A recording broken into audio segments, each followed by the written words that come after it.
গত প্রায় 1.5 মাস ধরে যে বিষয়টি নিয়ে সারা ভারত উত্তাল রয়েছে সেই নিট প্রশ্নপত্র ফাঁসের ঘটনায় ধরা পড়ল মহারাষ্ট্রের লাটুরে এক কোচিং সেন্টারের মালিক, যিনি আবার কংগ্রেসের নেতা।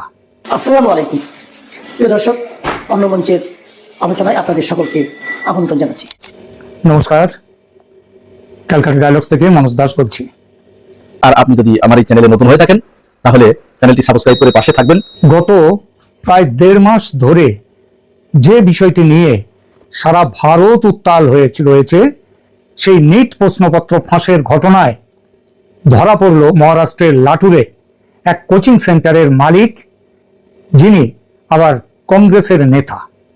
তার সঙ্গে কংগ্রেসের বহু নেতার ছবি বিভিন্ন সময়ে দেখা গেছে, সামাজিক মাধ্যমে উঠে এসেছে। এমনকি রাহুল গান্ধীর সঙ্গেও সেই তার ছবি এখানে উঠে এসেছে, সামাজিক মাধ্যমে দেখা গেছে। অথচ ইতিমধ্যে এই প্রশ্নপত্র ফাঁসের অভিযোগ নিয়ে পদত্যাগ করতে বাধ্য হয়েছেন ভারতের শিক্ষামন্ত্রী, প্রাক্তন শিক্ষামন্ত্রী হয়ে গেছেন এখন ধর্মেন্দ্র প্রধান, এবং কংগ্রেস নেতা রাহুল গান্ধী লোকসভায় দাবি করেছেন এই পুরো ঘটনা, সেই ঘটনায় যে আন্দোলন হয়েছে সেই আন্দোলনে নাকি বন্দুকে গুলি চালাবার অর্ডার দিয়েছেন, পেলেট গানের সেই গুলি চালাবার অর্ডার দিয়েছেন ভারতের স্বরাষ্ট্রমন্ত্রী অমিত শাহ। সুতরাং অমিত শাহকেও পদত্যাগ করতে হবে, না হলে কাজ করতে দেওয়া হবে না লোকসভায়, রাহুল গান্ধী বলেছেন। এবং সমস্ত সবাই বলেছেন, যারা তাদের অনেকেরই বক্তব্য হচ্ছে কংগ্রেস শুধু নয়, ইন্ডি জোটের যারা বললাম না যে গত 24শে জুলাই থেকে একেবারে যন্তর মন্তর সহ সারা দেশে আন্দোলন শুরু হয়েছে এবং বহু জায়গায় হিংসাত্মক হয়েছে যে আন্দোলন, সেটা হচ্ছে এই নিট কোয়েশ্চেন পেপার সেটা ফাঁস হওয়া। এই ফাঁস হওয়াতে এখন মহারাষ্ট্রের লাটুর মডিউল এখানে সিবিআই তদন্তে নেমে সেখানটাকে তারা খুঁজে পেয়েছে।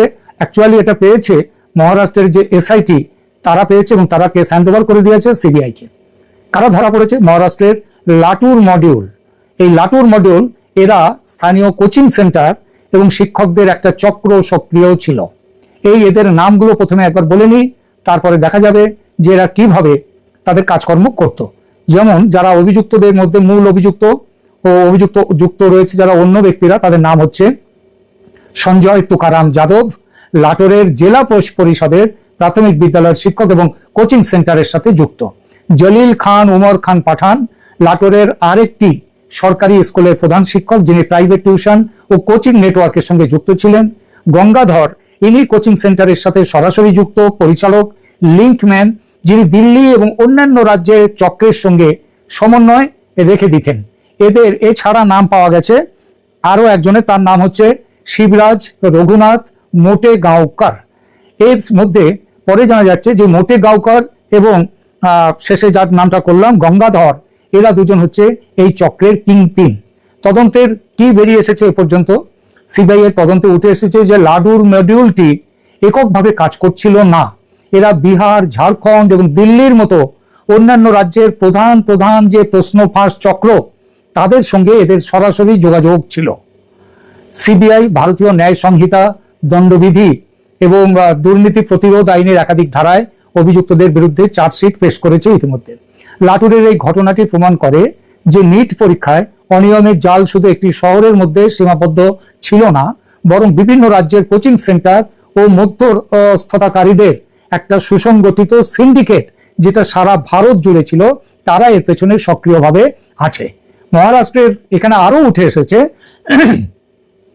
যে শিবরাজ রঘুনাথ মোটেগাঁওকর এই লাটুরের অত্যন্ত জনপ্রিয় কোচিং প্রতিষ্ঠান রেনুকাই কেমিস্ট্রি ক্লাসেস তার প্রতিষ্ঠাতা ও শিক্ষক, যিনি শিক্ষকদের কাছে এম স্যার মোটেগাঁওকর স্যার, সংক্ষেপে এম স্যার নামে বহুল পরিচিত। এখানে সিবিআই তাকে গ্রেপ্তার করেছে। সিবিআই আদালতের কাছে জমা দেওয়া তথ্যে জানিয়েছে যে তার মোবাইল ফোন থেকে হাতে লেখা কেমিস্ট্রির রসায়নের 132টারও বেশি প্রশ্নের ছবি উদ্ধার করা হয়েছে। হাতে লেখা, মাথায় রাখবেন, এই হাতে লেখাটা সিবিআই এর দাবি নিট পরীক্ষা অনুষ্ঠিত হওয়ার আগেই এই প্রশ্নগুলোর মধ্যে তারিখ তো দেখা যাচ্ছে সেখানে, কবে সেখানে এন্ট্রি হয়েছে মোবাইলে, তাতে দেখা যাচ্ছে যে 132টার বেশি প্রশ্নের মধ্যে 111টা প্রশ্ন একেবারে ন্যাশনাল টেস্টিং এজেন্সি এর এনটিএ এর আসল মাস্টার প্রশ্নপত্রের সাথে একেবারে হুবহু মিলে যাচ্ছে।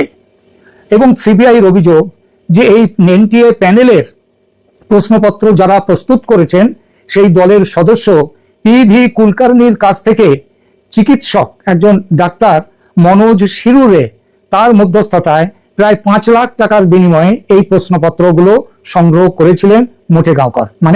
মানে যারা প্রশ্ন তৈরি করেছিলেন এনটিএ, সেই এনটিএ এর এক প্রশ্ন প্রস্তুতকারী দলের অন্যতম সদস্য পিভি কুলকার্নির কাছ থেকে একজন চিকিৎসক মিডলম্যান তার মধ্যস্থতায় 5 লাখ টাকার বিনিময়ে তাকে ঘুষ দিয়ে মোটেগাঁওকর এইগুলো জোগাড় এই প্রশ্নপত্রগুলো পেয়েছেন।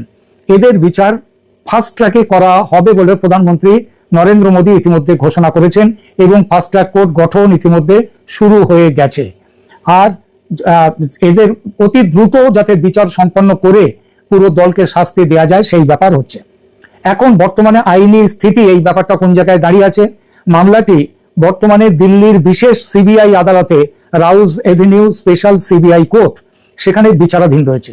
কেন্দ্র সরকার কর্তৃক আনা নতুন public examination prevention of unfair means আইনের অধীনে কঠোর ধারায় চার্জশিট প্রস্তুত করা হচ্ছে।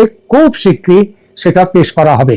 আইনি বিশেষজ্ঞদের মতে শিক্ষা ব্যবস্থার প্রতি আস্থা ফিরিয়ে আনতে বিচার ফাস্ট ট্র্যাক কোর্টে করার সিদ্ধান্ত যেটা নরেন্দ্র মোদী প্রধানমন্ত্রী নিয়েছেন সেটা মানুষের ব্যাপক সমর্থন পাচ্ছে।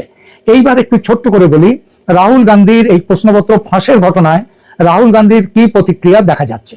রাহুল গান্ধী, যিনি প্রথমেই বলেছি যে তিনি এই প্রশ্নপত্র ফাঁসের ঘটনায় মন্ত্রী, এমনকি প্রথমে একবার বলছিলেন নরেন্দ্র মোদীকে ক্ষমা চাইতে হবে, তারপর তিনি আবার বলেছেন যে এখানটাতে পদত্যাগ করতে হবে আমাদের স্বরাষ্ট্রমন্ত্রী অমিত শাহকে। কিন্তু এই পদত্যাগের এখন এইটা বেরিয়ে আসার পর যে এই ঘটনার সাথে জড়িত রয়েছে কংগ্রেসের কিছু মানুষজন, কংগ্রেসের কিছু নেতৃস্থানীয় নেতা যারা কোচিং সেন্টার ব্যবসার সঙ্গে যুক্ত, তারপরে তিনি বলেছেন রাহুল গান্ধী তার হম্বি তম্বি আপাতত বন্ধ। এবং তিনি বলেছেন তার সঙ্গে যখন এই মোটেগাঁওকরের ছবি দেখানো হয়েছে তখন তিনি বলেছেন রাজনীতি যারা করে তাদের বিভিন্ন লোকের সাথে ছবি তুলতে হয়, ছবি উঠে যায়। সুতরাং এই ব্যাপারটায় তার কোনো ভূমিকা নেই, বরং তিনি চেয়েছেন যে এদের বিচার দ্রুত করা হোক কোনো রাজনৈতিক রং না দেখে। কিন্তু তাকে যখন ছবি দেখানো হয়েছে যে এদের সাথে তিনি এবং অন্যান্য কংগ্রেস নেতারা তারা রয়েছেন, তাদের আশেপাশে এরা সব রয়েছেন, তখন রাহুল গান্ধীর হম্বিতম্বি যেটা গত বেশ কিছুদিন ধরে করছিলেন সেটা প্রায় বন্ধ হয়ে গেছে। তার হম্বিতম্বি এখন বন্ধ। এবং আগামী দিনে যখন এই কেস যখন বিচারের মধ্যে আসবে তখন দেখা যাবে আরো অনেকে হয়তো ফেঁসে যেতে পারেন। এখনকার মতো এখানেই রাখছি, ধন্যবাদ। আজ এ পর্যন্তই, ভালো থাকবেন, আল্লাহ হাফেজ।